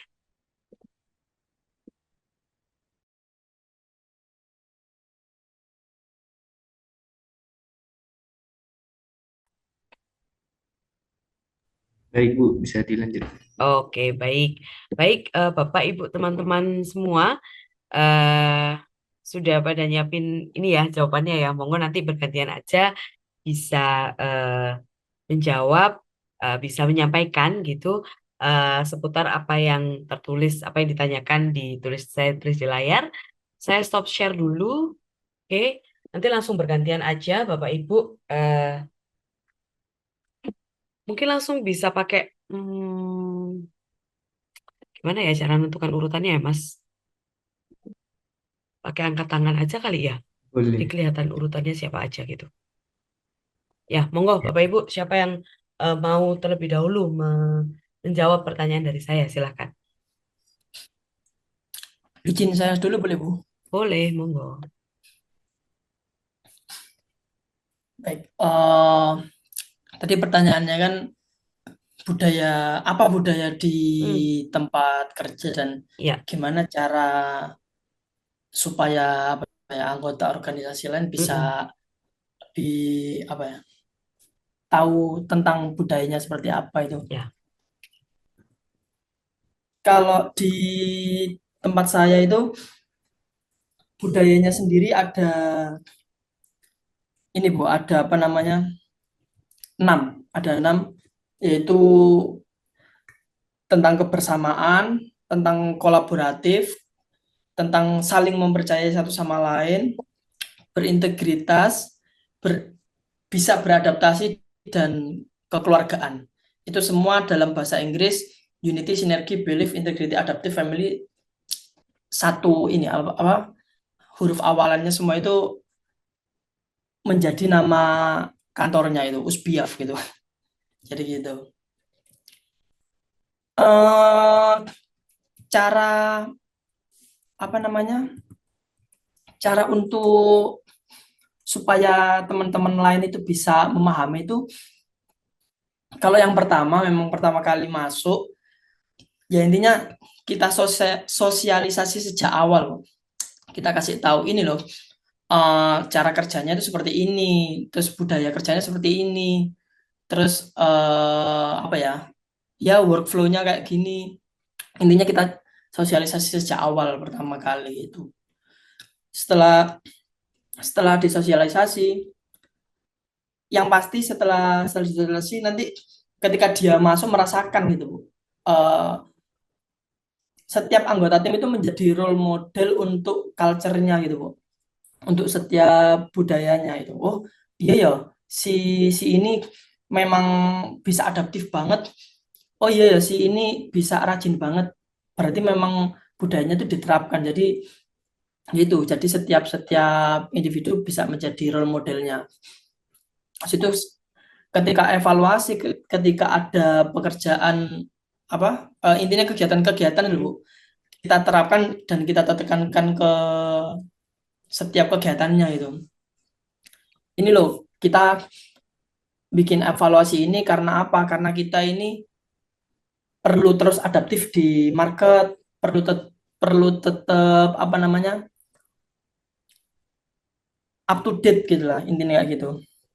Jadi setiap oke, setiap kegiatan kita kita mm-mm, kasih tahu kalau misalnya ini loh, yang kita lakukan juga sejalan sama apa yang udah menjadi budaya kita gitu. oke, baik. Setelah itu ada gimana? Oh iya, lanjut monggo.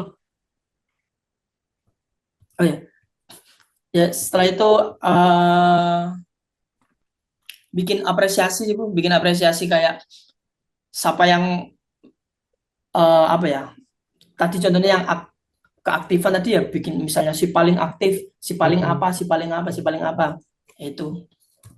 Ya kurang lebih ya kayak gitu Bu. ya, baik. Terima kasih Mas Agung atas jawabannya. Selanjutnya, siapa yang mau mengemukakan jawabannya?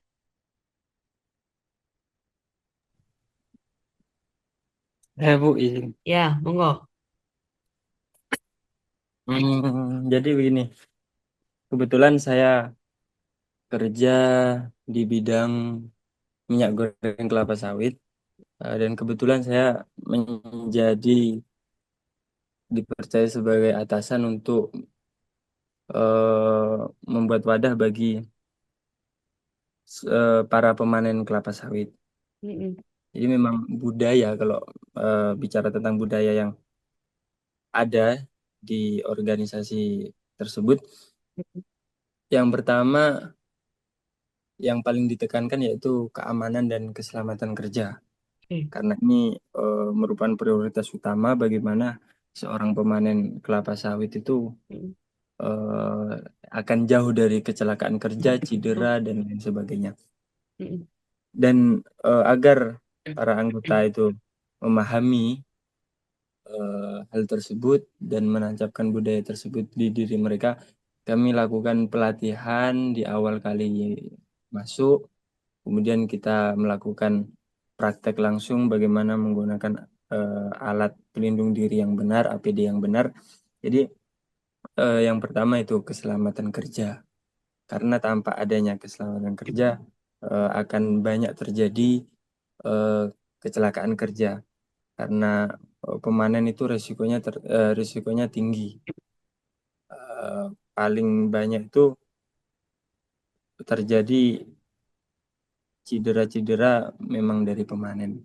Hmm. Itu. Untuk yang kedua, mungkin bagaimana di anggota-anggota organisasi itu menanamkan untuk menjaga lingkungan dengan bersih, Hmm. menjaga kebersihan lingkungan. Jadi bagaimana saat panen, saat mengambil tangkos kosong, mengambil pelepah-pelepah itu, setelah pelepahnya diturunkan, itu kami membudayakan untuk menata pelepah tersebut sehingga kebun kelapa sawit itu terlihat rapi, dan eh, me- cara kami membicarakan ini ya hanya dengan komunikasi secara terbuka kepada para anggota tim, karena eh, dan agar mereka sadar itu memang kami katakan kalau kalian ini masalah pelepah tidak ditata rapi, nanti untuk panen kedua, untuk panen ketiga itu yang kesulitan kalian sendiri. Jadi untuk budaya di organisasi ini mungkin dua itu, yang pertama keamanan dan keselamatan kerja, yang kedua lingkungan yang bersih. Baik Bu, begitu Bu mungkin. Oke, baik. Terima kasih, Mas Ahmad. Sama-sama. Selanjutnya, siapa yang mau berpartisipasi di Road to Bebas UAS? Vero Bu itu, Vero mau jawab katanya Oh Bu. iya, monggo. Saya, Ibu. Iya, silakan. Ya, mohon izin off kan ya, Ibu, masih di Iya, jam kerja. iya, silakan, monggo. Ya, kalau untuk saya sendiri kan saya bekerja di furnitur ya, sebagai marketing. Mungkin kalau budaya di organisasi di pekerjaan saya tuh fokus pada pelanggan yang kayak ngasih pelayanan yang terbaik gitu. Dengan ramah, senyuman, dengan ramah, senyuman, dan ngasih kebutuhan solusi yang mereka cari itu kayak barang apa gitu. Sama yang kedua mungkin kolaborasi dan kerja tim ya, karena kan staff antara marketing sama tim pengangkut barang tuh kan harus benar-benar komunikasinya harus bagus, biar nggak terjadi kesalahpahaman juga. Itu aja sih paling mungkin kalau untuk cara menyebarkan budaya organisasinya dengan komunikasi yang jelas, gunakan visi misi yang dari toko kerjaan gitu sebagai panduan kerja sehari-hari. Sama sama apa ya? Kasih ini aja paling Ibu kayak penghargaan atau pujian kalau emang kerjanya tuh bener-bener bagus. Itu aja sih mungkin. Terima kasih. Oke, baik. Terima kasih atas jawabannya, Mbak Alvita Vivit. Selanjutnya, siapa yang mau mengemukakan jawabannya?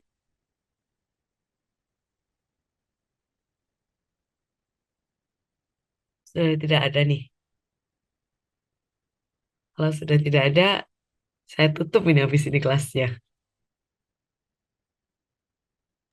Masih ada Izin sih saya, Bu. Ya, silakan. Baik, Bu. Perkenalkan, saya Amar. Ya. Selamat malam semuanya, Mas Agung. Selamat malam, Mas Agung. Baik, Bu. Saya Amar. Saya Halo, halo. sekarang bekerja di handling and service bagian umroh dan haji. Hmm, Saya di posisi admin. hmm. Nah, jadi kalau ini empat-empatnya dijawab atau salah satu aja, Ibu? Atau bagaimana? Itu rasanya menyambung, Mas. Jadi ininya Oh, disambung aja langsung aja, iya, Bu, ya? langsung disambung aja. Baik. Jadi kalau budaya di kami tuh organisasinya adalah eh, seperti apa ya, Bu, ya?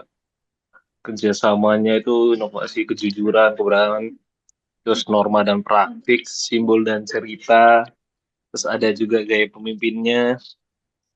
Selain itu kita kadang eh, orientasi dalam pelatihan seperti organisasi penting untuk mengenalkan anggota baru, Bu. dengan nilai-nilai atau peraturan ada di perusahaan kami gitu loh Bu ya. Atau juga kepemimpinan yang menginspirasi seperti pimpinan kami itu menginspirasi seperti ini nilai-nilai budaya yang diinginkan, kepemimpinan yang baik dapat mempengaruhi perilaku dan sikap karyawan lainnya. Lalu di kami ada juga terakhir itu penghargaan dan pengakuan. Jadi penghargaan kami mengasuh karyawan yang menunjukkan perilaku sesuai dan budaya organisasi dan mendorong karyawan lainnya untuk meniru sikap tersebut. Ini bisa melalui penghargaan formal atau informal atau pengakuan di depan rekan kerja. Jadi kebetulan alhamdulillah kantor kami sudah berjalan 2 tahun dan alhamdulillah ada 4 karyawan sudah berangkat umroh itu penghargaan dari kantor kami alhamdulillah Ibu. Cukup dari saya seperti itu. Oke, baik. Terima kasih, Mas Amar. Alhamdulillah, Ibu. Selanjutnya, ada lagi kah yang mau berpartisipasi?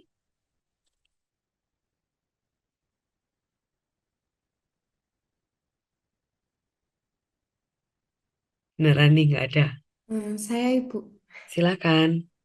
Jadi saya kan bekerja di bagian produksi di rokok. Mm-mm. Untuk budaya organisasinya yang pertama yaitu menjaga keselamatan kerja. Yang kedua menjaga kualitas dan ketelitian supaya produknya bisa memenuhi standar. Terus yang ketiga efisiensi waktu supaya bisa mencapai target produksi tepat waktu sama disiplin dan patuh terhadap standar SOP. Terus untuk cara menyebarkan budaya organisasinya, biasanya dilakukan sosialisasi sama diberi penghargaan untuk karyawan yang membuat produk yang bagus gitu. Oke.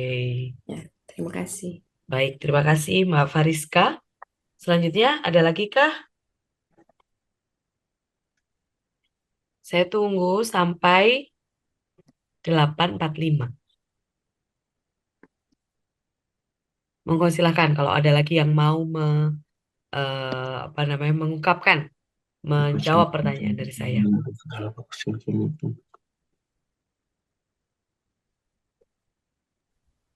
Ini ada atas nama Xiaomi, Bu. Mm-mm. Boleh di-rename, Bapak?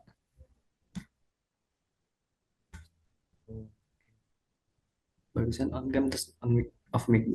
Oh.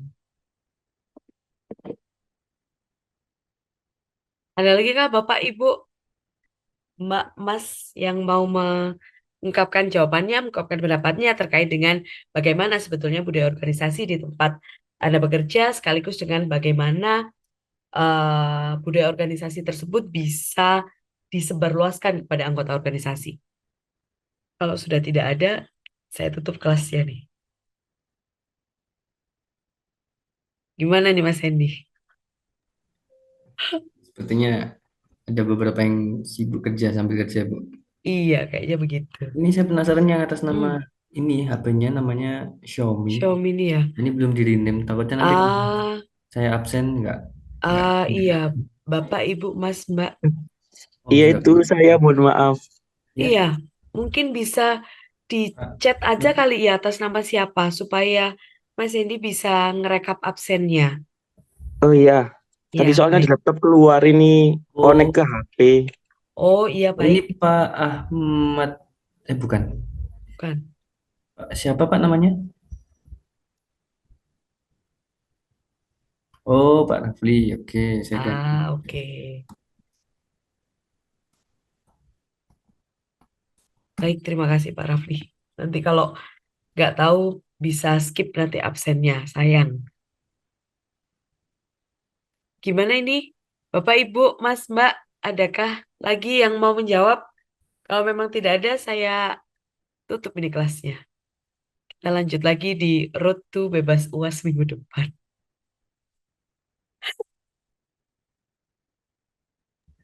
Karena Bapak Bebas Ibu. UAS beneran ini. Kenapa? Bebas UAS beneran. Loh, iya, nah, kan ini baru satu. Nanti di tiap akhir pertemuan saya akan kasih pertanyaan seperti ini. Syaratnya untuk bebas UAS berarti memenuhi 4 kali sesi seperti ini tadi. Kalau sudah Oke, 4 kali, siap. nanti bebas UAS. Lebih juga nggak apa-apa, Bu, saya, Bu. Oh gitu dah. Loh, saya malah seneng kalau lebih-lebih. Berarti kan aktif tuh diskusinya di kelas. Siap, Saya siap, malah siap. seneng. Ini posisi Mas Agung di Jawa Tengah berarti ya? Enggak, Bu, saya di Atau, Malang. oh di Malang. Paling tidak kalau di, ini masih sama zona waktunya. Oh, Kalau udah beda zona waktu berarti kan jam jam 10 atau jam 11. iya. Masih aman. Iya. Baik, Bapak Ibu bagaimana? Sudah tidak ada atau masih ada lagi yang mau Nah, menjawab? Mas Ahmad ini, Mas. Kasih tahu, Mas. Ya, Mas. Eh, mungkin izin menjawab ya. Iya, monggo, monggo, monggo Mas. Eh, ini untuk kebetulan untuk budaya organisasi yang Mm-mm, yang eh, yang sekaligus saya terapkan ya ke mm-mm, kerjaan yang mm-mm, saya kerjakan. Pertama orientasi itu untuk visi misi yang jelas dulu, penjelasan mm, apa namanya visi misi yang jelas. mm-mm. Terus berikutnya kita nunjukin kalau kita sebagai pemimpin yang teladan. Jadi kita nunjukin leadership kita sih gimana kita bisa mengayomi tim di bawah kita seperti apa. Terus yang berikutnya eh, komunikasi yang terbuka sama transparan ya. Terus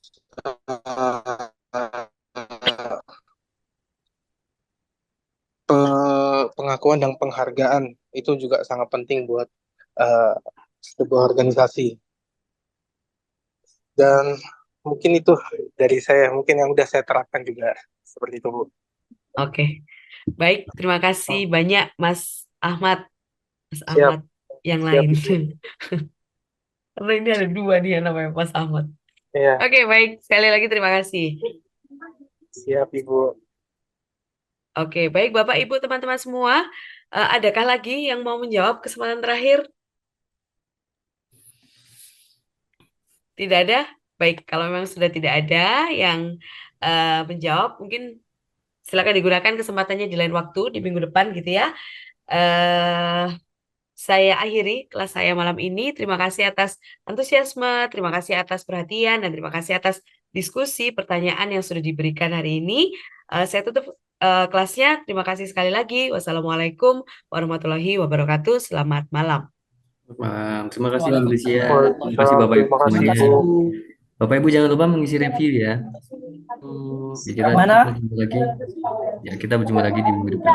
Selamat malam. Saya tutup. Wabarakatuh. Assalamualaikum warahmatullahi wabarakatuh. Waalaikumsalam warahmatullahi wabarakatuh.